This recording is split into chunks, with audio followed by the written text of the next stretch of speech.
Hello, everybody. Good afternoon, good morning. And I am delighted to be the one chosen to introduce to you this really distinguished group of people that we've got here sitting around the table. 6, I think, of the most brilliant, most consequential people on the planet today. And I don't think that's an overstatement. So these are the winners of the 2025 Queen Elizabeth Prize for Engineering. And it honors the laureates here that we see today for their singular impact on today's artificial intelligence technology. Given your pioneering achievements in advanced machine learning and AI, and how the innovations that you've helped build are shaping our lives today, I think it's clear to everyone why this is a really rare and exciting opportunity to have you together around a table. For me personally, I'm really excited to hear you reflect on this present moment that we're in, the one that everybody's trying to get ahead of and understand, and your journey, the journey that brought you here today. But also to understand how your work and you as individuals have influenced and impacted one another and the companies and the technologies that you've built. And finally, I'd love to hear from you to look ahead and to help us all see a bit more clearly what is to come, which you are in the best position to do. So I'm so pleased to have you all with us today and looking forward to the discussion. So I'm going to start going from the zooming out to the very personal. I want to hear from each of you a personal kind of aha moment in your career that you've had that you think has sort of impacted the work that you've done, or was a turning point for you that brought you on this path to why you're sitting here today, whether it was kind of early in your career and your research or much more recently. What was your personal moment of awakening that has impacted the technology? Should we start here with you, Joshua? Thank you. Yes, with pleasure. I would go to 2 moments. One, when I was a grad student and I was looking for something interesting to research on, and I read some of Geoff Hinton's early papers, and I thought, wow, this is so exciting. Maybe there are a few simple principles like the laws of physics that could help us understand human intelligence and help us build intelligent machines. And the second moment I want to talk about is 2.5 years ago after ChatGPT came out, and I realized, what are we doing? What will happen if we build machines that understand language, have goals, and we don't control those goals? What happens if they are smarter than us? What happens if people abuse that power? So that's why I decided to completely shift my research agenda and my career to try to do whatever I could about it. That's 2 kind of very, diverging things. Very interesting. Bill, tell us about your moment of like kind of building the infrastructure that's fueling what we have today. I'll give you 2 moments as well. So the first was, in the late 90s, I was at Stanford trying to figure out how to overcome what was at the time called the memory wall, the fact that accessing data from memory is far more costly in energy and time than doing arithmetic on it. And it sort of, struck me to organize computations into these kernels connected by streams, so you could do a lot of arithmetic without having to do very much memory access. And that basically led the way to what became called stream processing and ultimately GPU computing. And we originally built that thinking we could apply GPUs not just for graphics, but to general scientific computations. So the second moment was I was having breakfast with my colleague Andrew Ng at Stanford. And at the time he was working at Google finding cats on the internet, using 16,000 CPUs in this technology called neural networks. Which Fei had something to do with also. And he basically convinced me this is a great technology. So I, with Brian Catanzaro, repeated the experiment on 48 GPUs at NVIDIA.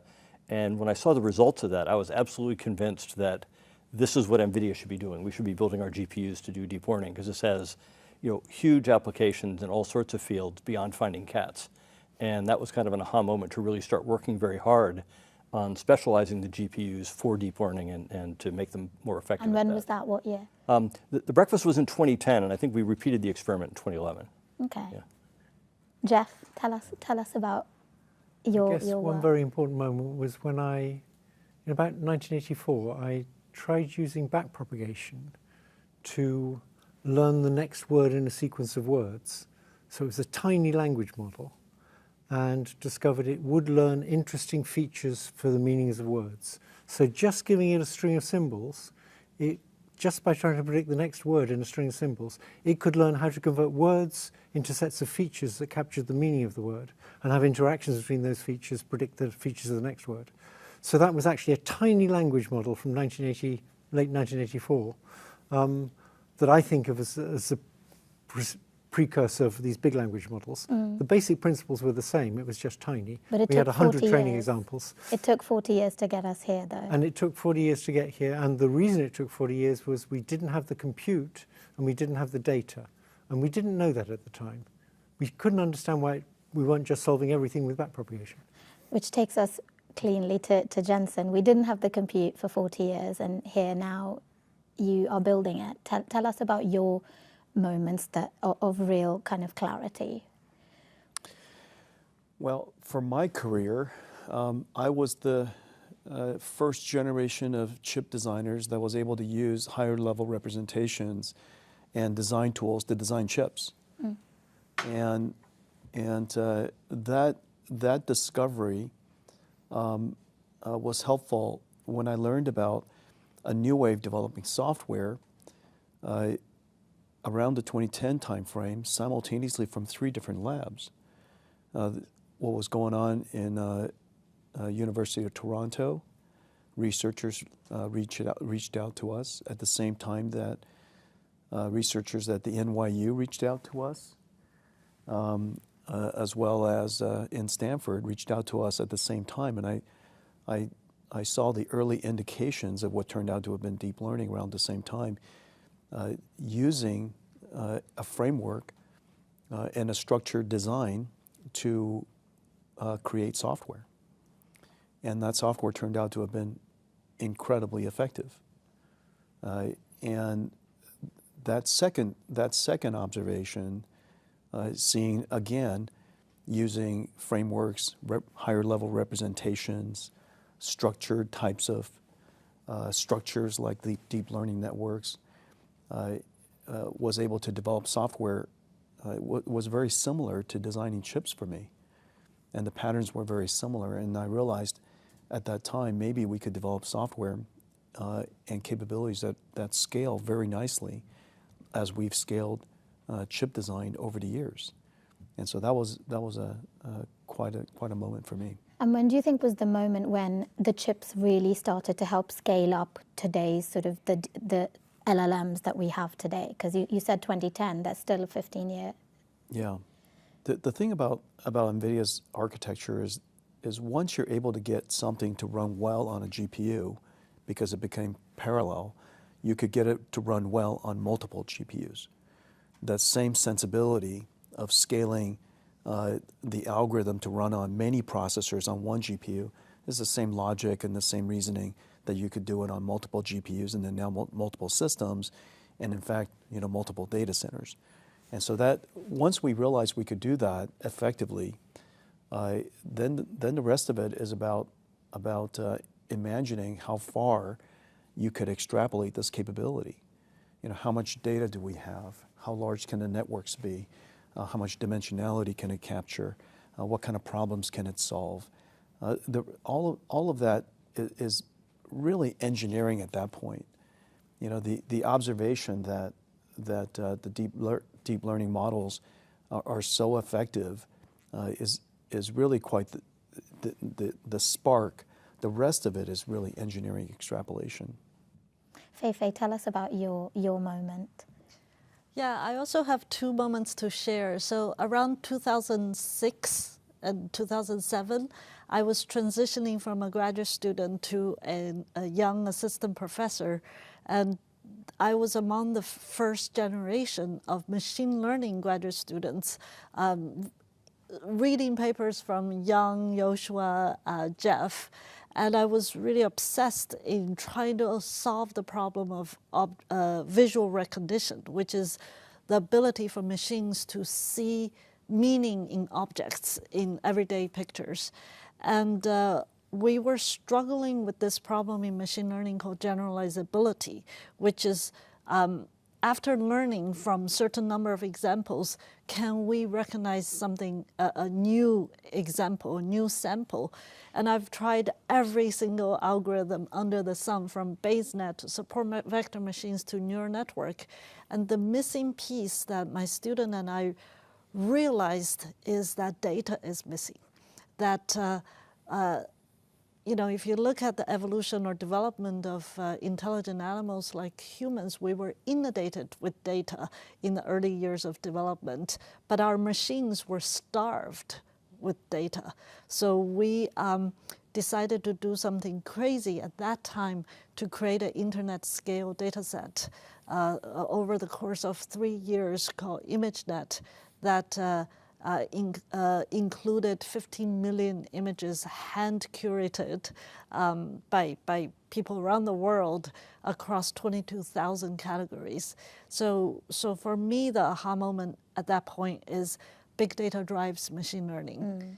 And it's the limiting factor, the building block of all of the, you know, algorithms that we're seeing. Yeah, it's part of the scaling law of today's AI. And the second aha moment is 2018. I was the first chief scientist of AI at Google Cloud. Part of the work we do is serving all vertical industries under the sun, right? From healthcare to financial services, from entertainment to manufacturing, from agriculture to energy. And that was a few years after the what we call the ImageNet, AlexNet moment, a couple of years after AlphaGo, and I realized... AlphaGo being the algorithm that was able to beat humans at playing the Chinese board game Go. Yes, and as the chief scientist at Google, I realized this is a civilizational technology that's going to impact every single human, individual, as well as sector of business. And if humanity is going to enter an AI era, what is the guiding framework so that we not only innovate, but we also bring benevolence to through this powerful technology to everybody? And that's when I returned to Stanford as a professor to co-found the Human-Centered AI Institute and propose the Human-Centered AI framework so that we can keep humanity and human values in the center of this technology. So developing, but also looking at the impact and what's next, which is where the rest of us come in. Yeah. Yann, do you want to round us out here? What's been your highlight? Yeah, I'll probably go back a long time.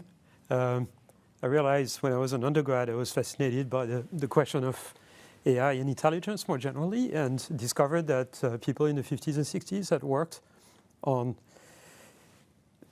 training machines instead of programming them. I was really fascinated by this idea, probably because I thought I was either too stupid or too lazy to actually build an intelligent machine from scratch, right? So it's better to let itself be, like train itself or self-organized, and that's the way, you know, intelligence in life builds itself. It's self-organized. So I thought this concept was really fascinating, and I couldn't find anybody.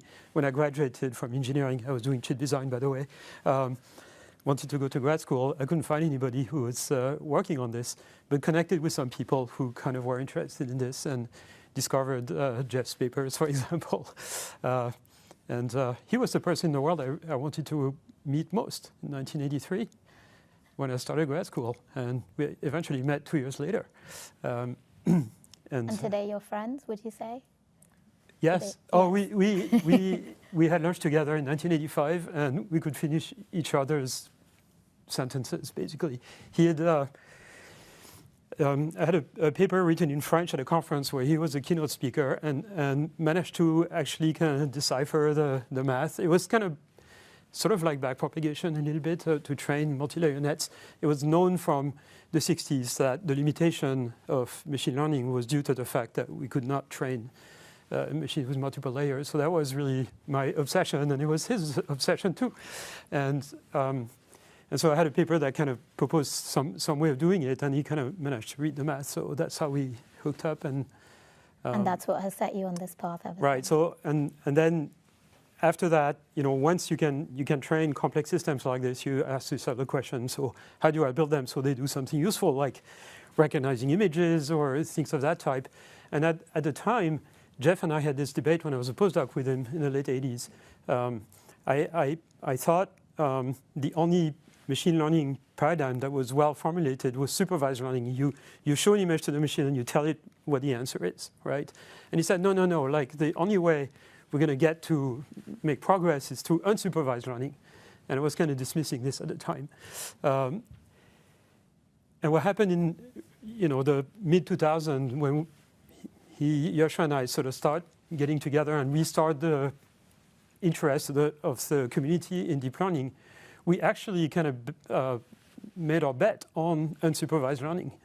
Or self-supervised. Which is just a reinforcement loop, right? This is not reinforcement. No, this is basically discovering the structure in data without training the machine to do any particular task, which is, by the way LLMs are trained. So an LLM is trained to predict the next word, but it's not really a task. It's just a way for the system to learn a good kind of representation or capture the Is there no reward system there? Sorry to get geeky, but is there nothing to say this is correct and therefore keep doing it? Well, this is correct if you predict the next word correctly. Yeah. Right?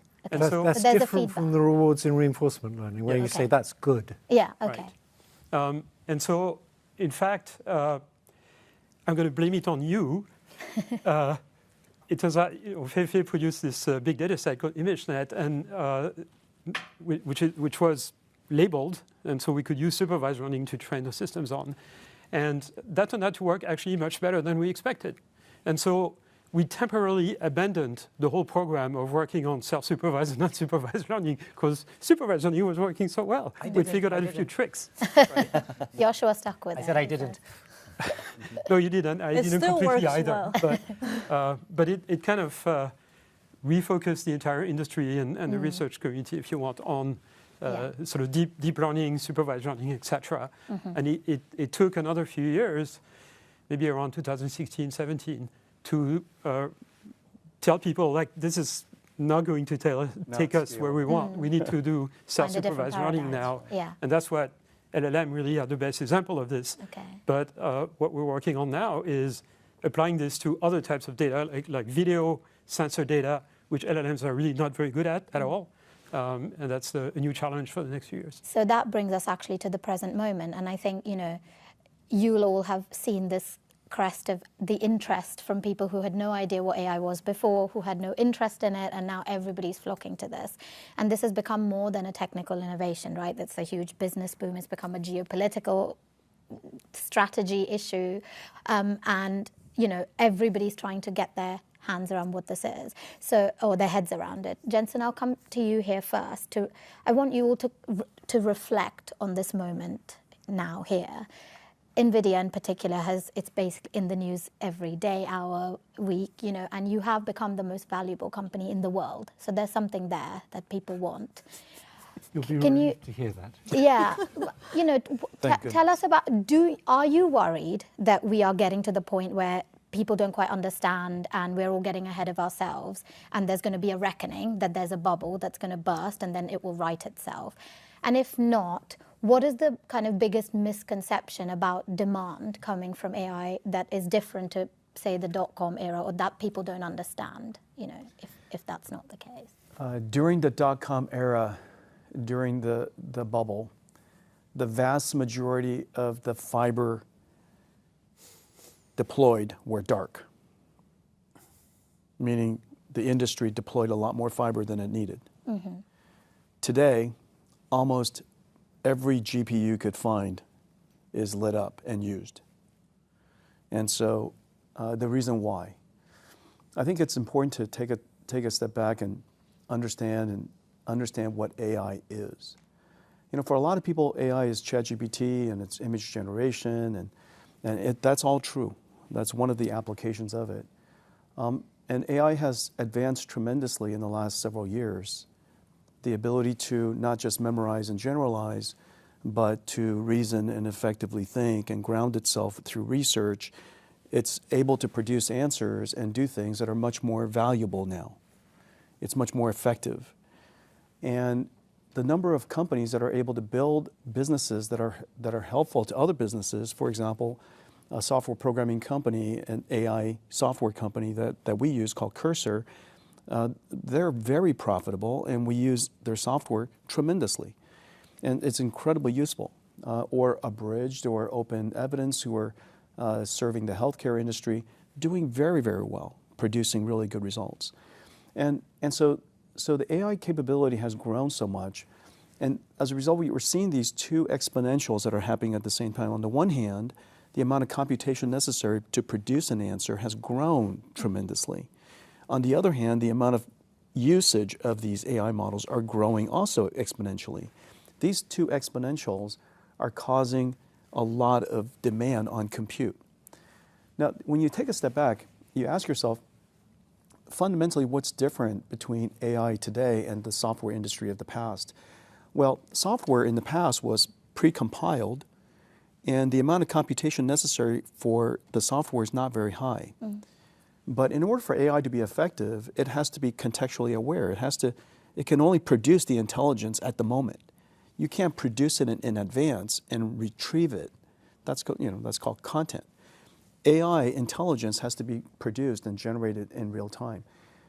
And so as a result, we now have an industry where the computation necessary to produce something that's really valuable and in high demand is quite substantial. We have created an industry that requires factories. That's why I remind ourselves that AI needs factories to produce these tokens, to produce the intelligence. And this is a once in a, it's never happened before, where the computer is actually part of a factory. And so we need hundreds of billions of dollars of these factories in order to serve the trillions of dollars of industries that sits on top of intelligence. You come back and take a look at software in the past. Software in the past they're software tools. They're used by people. For the first time, AI is intelligence that augments people. And so it addresses labor, it addresses work, it does work. So you're saying, no, this is not a bubble? I think we're well in the beginning of the build-out of intelligence. And the fact of the matter is most people still don't use AI today. And someday, in the near future, almost everything we do, every moment of the day, you're going to be engaging AI somehow. And so between where we are today, where the usage is quite low, to where we will be someday, where the usage is basically continuous, that build-out is we're well in the beginning. Even if the LLM runway runs out, you think GPUs and the infrastructure you're building can still be of use in a different paradigm? And then I want to open up to others to talk about. LLM is a piece of the AI technology. AIs are systems of models, not just LLMs, and LLMs are a big part of it. But there's systems of models, and the technology necessary for AI to be much more productive from where it is today, irrespective of what we call it, we still have a lot of technology to develop yet. Who wants to jump in on this? Especially if you disagree. I don't think we should call them LLMs anymore. They're not language models anymore. Yeah. They right. start as language models, at least that's the pre-training, but more recently there's been a lot of advances in making them agents. In other words, go through a sequence of steps in order to achieve something interactively with an environment, with people right now through a dialogue, but more and more with a computing infrastructure. And the technology is changing. It's not at all the same thing as what it was 3 years ago. I don't think we can predict where the technology will be in 2 years, 5 years, 10 years. But we can see the trends. So one of the things I'm doing is trying to bring together a group of international experts to keep track of what's happening with AI, where it is going, what are the risks, how are they being mitigated, and the trends are very clear across so many benchmarks. Now, because we've had so much success in improving the technology in the past, it doesn't mean that's going to be the same in the future. So then there would be financial consequences if the expectations are not met. But in the long run, I completely agree. But currently, what about the rest of you? Do you think that the valuations are justified in terms of what you know about the technology, the applications? So I think there are three trends that sort of explain what's going on. The first is the models are getting more efficient. If you look just at attention, for example, going from straight attention to GQA to MLA, you get the same or better results with far less computation.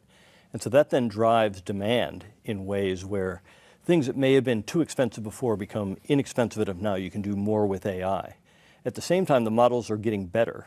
And maybe they'll continue to get better with transformers, or maybe a new architecture will come along, but we won't go backwards. We're going to continue to have better models. That also enables. You'll still need GPUs, yep, even if you absolutely, don't have transformer-based. In fact, it makes them much more valuable compared to more specialized things because they're more flexible and they can evolve with the models better. But then the final thing is, I think we've just begun to scratch the surface on applications. So almost every aspect of human life can be made better by having AI, assist somebody in their profession, help them in their daily lives. And I think we've started to reach maybe 1% of the ultimate demand for this. So as that expands, the number of uses of this are going to go up. So I don't think there's any bubble here. I think we're, like Jensen said, we're riding a multiple exponential, and we're at the very beginning of it, and it's going to just keep going. And in some ways, NVIDIA is inured to that, because even if this paradigm changes and there's other types of AI and other architectures, you're still going to need the atoms underneath. So that makes sense for you. Did you want to jump in, Fei-Fei? Yeah, I do think that, of course, from a market point of view, it will have its own dynamics, and sometimes it does adjust itself. But if you look at the long-term trend, let's not forget AI, by and large, is still a very young field, right? We walk into this room and on the wall there were equations of physics. Physics has been a more than 400-year-old discipline, even if we look at modern physics. AI is less than 70 years old. If we go back to Alan Turing, that's about 75 years. So there is a lot more new frontiers that is to come. Jensen and Joshua talk about LLMs and agents. Those are more language-based. But even if you do self-introspection of human intelligence, there's more intelligent capabilities beyond language. I have been working on spatial intelligence, which is really the combination or the linchpin between perception and action, where humans and animals have incredible ability to perceive, reason, interact with, and create worlds that goes far beyond language. And even today's most powerful language-based or LLM-based models fail at rudimentary spatial intelligence tests. So from that point of view, as a discipline, as a science, there's far more frontiers to conquer and to open up, and that brings the applications, opens up more applications. Yeah, and you work at a company, and so you have the kind of dual perspective of being a researcher and working in a commercial space. Do you agree? Do you believe that this is all justified and you can see where this is all coming from? Or do you think we're reaching an end here and we need to find a new path? So I think there are several points of view for which we're not in a bubble.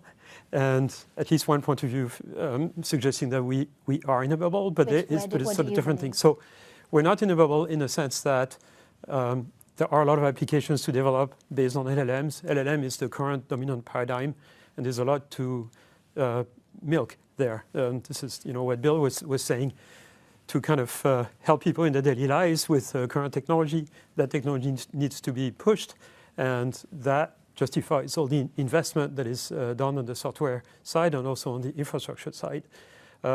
Once we have smart wearable devices in everybody's hands, assisting them in their daily lives, the amount of computation that would be required, as Jensen was saying, to serve all those people is going to be enormous. So in that sense, the investment is not wasted.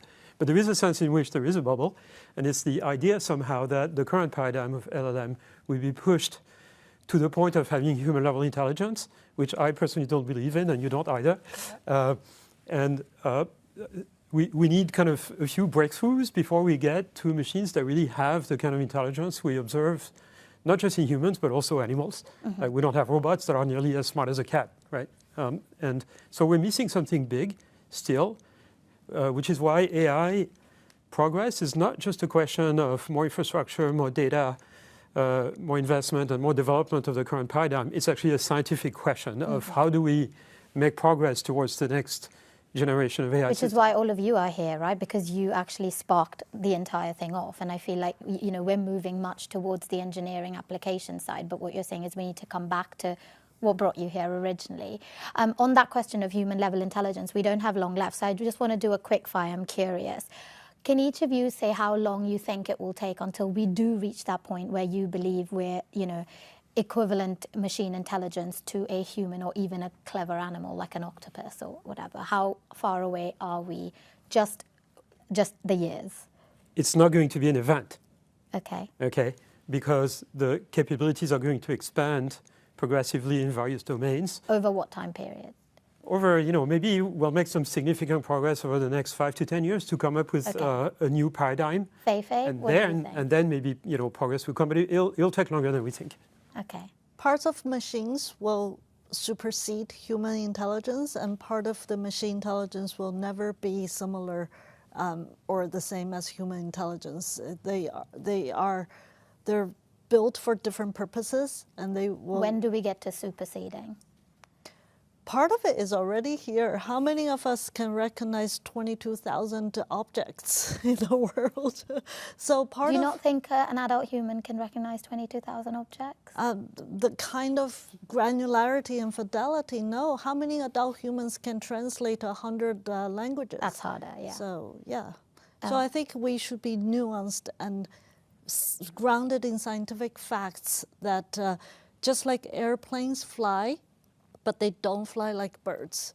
And machine-based intelligence will do a lot of powerful things, but there is a profound place for human intelligence to always be critical in our human society. Jensen, do you have?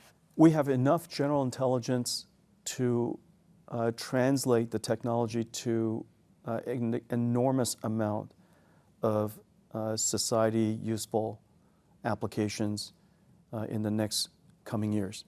And with respect to year? Yeah, we're doing it today. Yeah. And so I think one, we're already there. And two, the other part of the answer is it doesn't matter.